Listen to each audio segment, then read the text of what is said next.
విచిత్ర వీర్యుడు బలహీనుడు, కానీ సింహాసనం నిలవాలంటే అతని పెళ్లి తప్పనిసరి. కాబట్టి భీష్ముడు కాశీరాజు యజ్ఞానికి వెళ్తాడు. అక్కడ రాజకుమార్తెలు అయిన అంబా, అంబిక, అంబాలికల స్వయంవరం జరుగుతూ ఉంటుంది. భీష్ముడు అక్కడి రాజులందరినీ సమరంలో ఓడించి అంబా, అంబిక, అంబాలికలను రథంలో తీసుకుని హస్తినాపురానికి పయనమవుతాడు. వారిని విచిత్ర వీరునికి భార్యలుగా చెయ్యాలని ఆయన నిర్ణయం. కానీ అంబ తాను సెల్వరాజుని ప్రేమిస్తున్నానని, నాకు వివాహం ఆయనతోనే జరగాలి అని చెబుతుంది. అది విన్న భీష్ముడు ఆమెను విడిచిపెడతాడు. కానీ సెల్వుడు అంబను అంగీకరించడు. ద్రోహంతో, దుఃఖంతో ఆమె హృదయం మండిపోతుంది.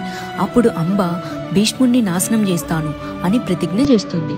ఆ ప్రతిజ్ఞ ఎలా మహాభారత సంగ్రామానికి దారి తీస్తుందో ముందు వచ్చే ఎపిసోడ్ లో తెలుసుకుందాం.